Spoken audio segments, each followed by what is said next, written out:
Olá a todos, eu sou a Lívia, estudante de bacharelado em Letras pela Uninter, do Polo de Itaguaí, no Rio de Janeiro. Esse é um trabalho de pesquisa, o portfólio da fase A2 de 2021, com o tema sobre cultura surda e Libras. Para a gente começar, é importante uma contextualização histórica a respeito da língua de sinais até os dias de hoje. No período pré-histórico, os gestos eram muito utilizados na comunicação, mas com o tempo a língua oral foi se expandindo e as pessoas surdas passaram a ser excluídas da sociedade.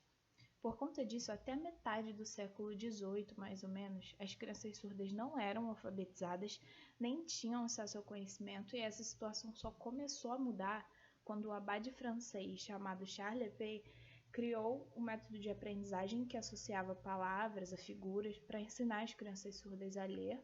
E em 1760, ele fundou um instituto que foi a primeira escola pública para surdos e que existe até hoje. O método que ele criou foi aperfeiçoado durante as décadas seguintes e atualmente cada país tem sua língua de sinais, como é o caso aqui do Brasil. A nossa história com a Libras começou em 1857, quando Dom Pedro II convidou um professor francês, que é o Ernest Rouet, para fundar a primeira escola para surdos aqui do país, que hoje é o conhecido Instituto Nacional de Educação de Surdos, localizado no Rio de Janeiro. A Libras, então, foi desenvolvida através da junção da língua de sinais francesa e dos gestos que já eram utilizados pelos surdos aqui do país, e passou a ser ensinada nas salas de aula. Mas depois de um congresso internacional que aconteceu em Milão, a língua de sinais foi proibida e o método oralista foi instaurado.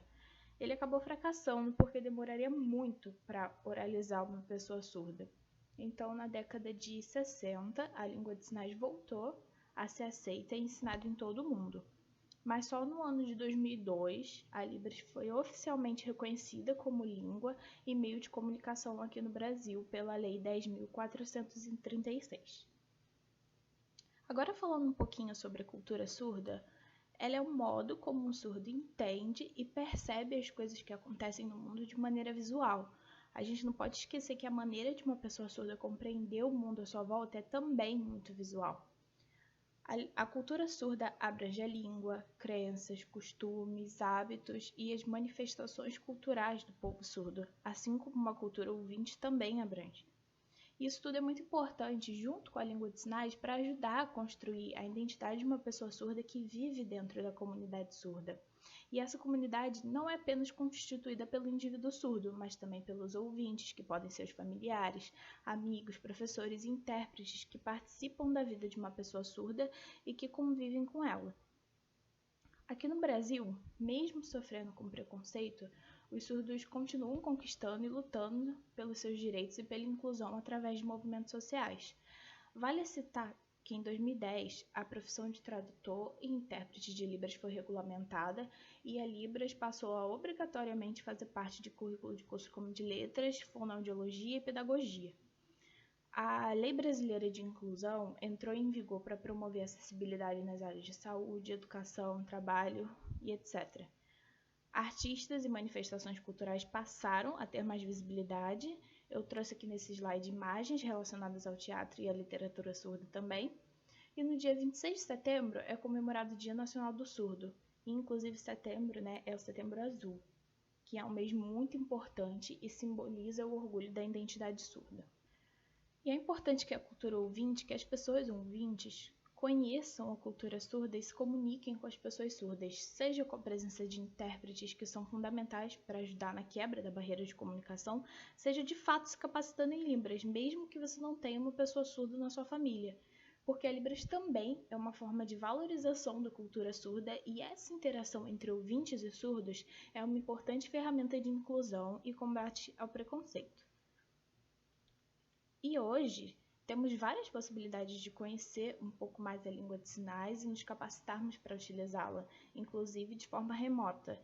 O INES, por exemplo, que é o Instituto Nacional de Educação para Surdos, oferece um curso gratuito de capacitação em Libras e, além dele, a Uníntese também tem curso que é o Conhecendo Libras, com carga horária de 40 horas e certificação gratuita.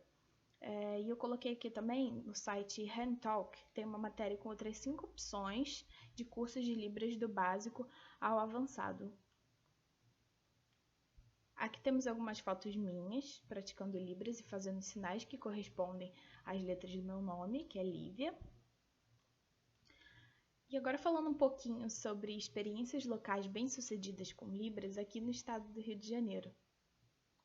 Em Botafogo ocorreu um sarau de Libras com foco nas obras da Clarice Lispector, que reuniu pessoas surdas, ouvintes, professores, todos se comunicando exclusivamente em Libras e conhecendo um pouco mais sobre a história de vida e a trajetória da escritora.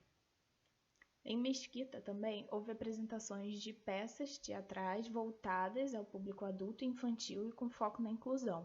Essas peças contaram com interpretação simultânea em Libras, o que foi uma boa iniciativa para promover o acesso à cultura, porque até então muitas pessoas surdas não tinham tido a oportunidade de acompanhar esse tipo de evento. Para encerrar, essas são algumas sugestões do que pode ser feito no Polo de Apoio Presencial da Uninter.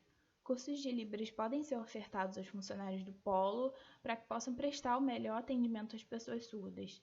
Atividades e eventos com a temática da cultura surda podem ser promovidos para que ela seja mais difundida e para que haja interação entre alunos surdos e ouvintes e a presença de intérpretes também para prestar auxílio na comunicação.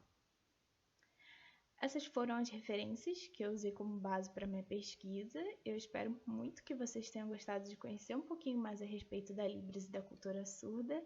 E muito obrigada por assistir.